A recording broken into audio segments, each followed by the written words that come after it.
A few years ago, when I first heard of Bitcoin, I thought it was a scam at worst, and at best, it was a speculation. Maybe it's not a scam, maybe it's not a Ponzi scheme, but at best, it's a speculation, right? Who could possibly know what the future of this thing holds? And obviously, here I am today. My worldview is very different. My opinions on it are very different than they used to be. And because of that, because my worldview has changed so much, and it's like having two entirely different trains of thought, I often wonder, what am I missing?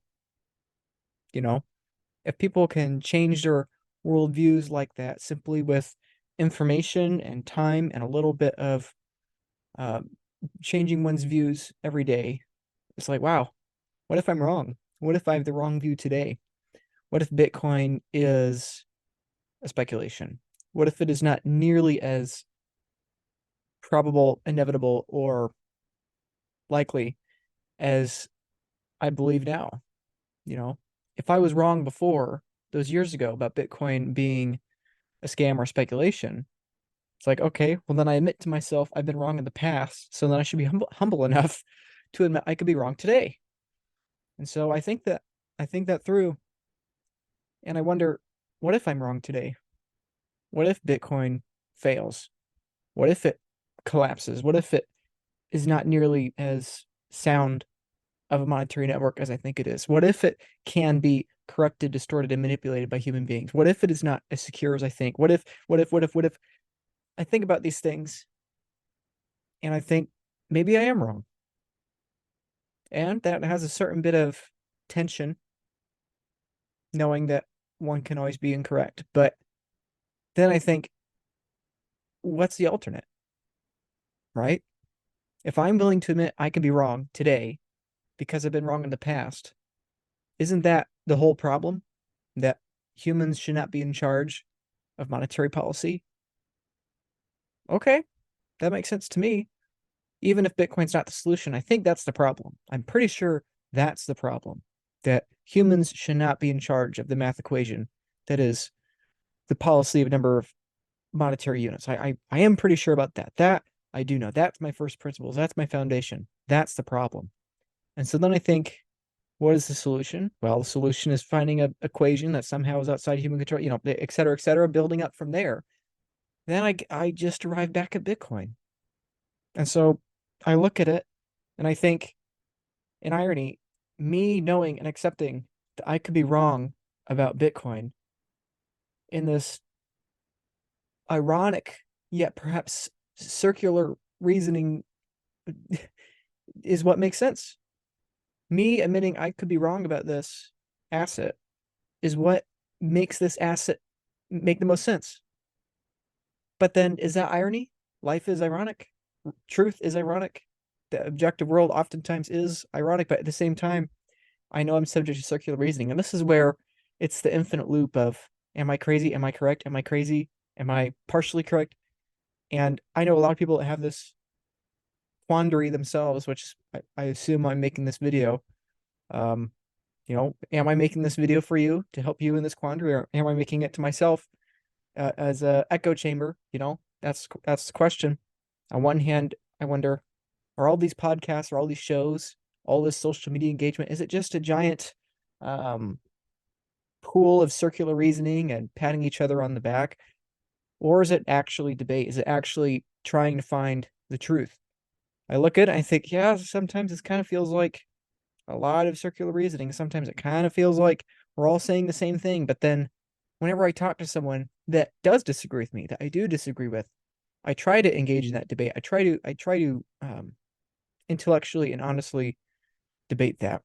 But oftentimes they either quit or they bring up things that I find to be circular in their reasoning, or sometimes they lash out with character assumptions or accuse me of not thinking through. And I look at that and I think, wow, maybe I am not the one with circular reasoning. Maybe I am, but the more I look, the less I think so. But then ultimately, I get to my final perspective that helps me have peace in the uncertainty is that, like I said before, what other option do I have? Let's say, let's say there's a 1% chance I'm losing my mind and Bitcoin fails, or it's not what I think it is, or this and that, the other, whatever it is, let's say it's a 1% chance. I'm willing to say that. Maybe even Bitcoin is the correct thesis, but my interpretation of it is illogical and wrong. So, not 1% chance Bitcoin fails, but 1% chance that I'm completely missing the mark. Okay, maybe let's even say 5%. Let's say 5% chance. I then look at that and I think, well, what's the percentage chance I've lost my mind if I have 100% of my savings in fiat, in political currency? Do I think it's higher than 5%? I think so.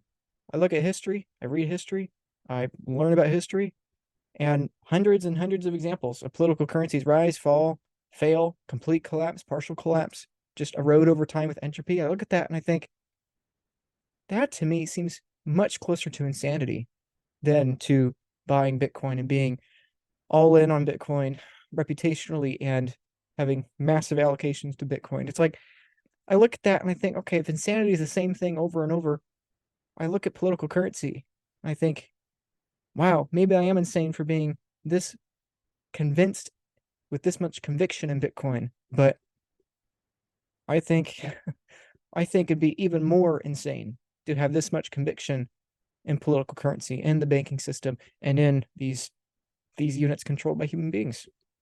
And so even if there's a probability that Bitcoin fails, even if there's a probability that I've lost my mind, even if there's a probability that I'm guiding myself in the wrong direction, I think even if there's a probability for that, and even if it's a higher probability that I want to admit to myself, I think the probability elsewhere is far, far higher. I mean, what do I think what do I think is the probability if I were to be all in bonds that my government would confiscate my bonds directly or debase my bonds or print more and more bonds indefinitely in the future or default on their bonds, nominally or in real terms, in all the ways that I could be rug pulled in my bonds. Do I think that probability is higher than the probability of Bitcoin being not what I think it is? Then I look at gold, then I think about real estate, then I think about stocks.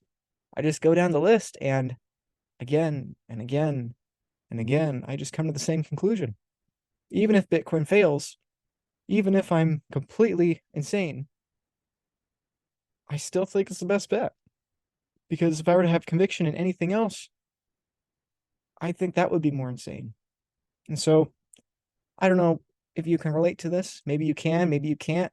I don't know, but I think it's important to be debating with yourself.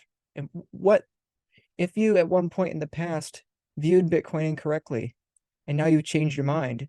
You are admitting that you were wrong. That's part of the humbling experience about Bitcoin is you have to admit you were wrong. And I guess the challenge for me and the challenge for you is to think, in what ways are you wrong about your interpretation of the world today? And how can we do our best to mitigate that? And I think that's part of the challenge. And so, yeah, maybe I'm wrong about Bitcoin. Maybe I'm wrong about political currency. Maybe I'm wrong about all these other things. And I do wonder that oftentimes. But the more I look for ways at which I could be wrong, the more and more I simply find ways that I think everywhere else I'd be more wrong. That's that.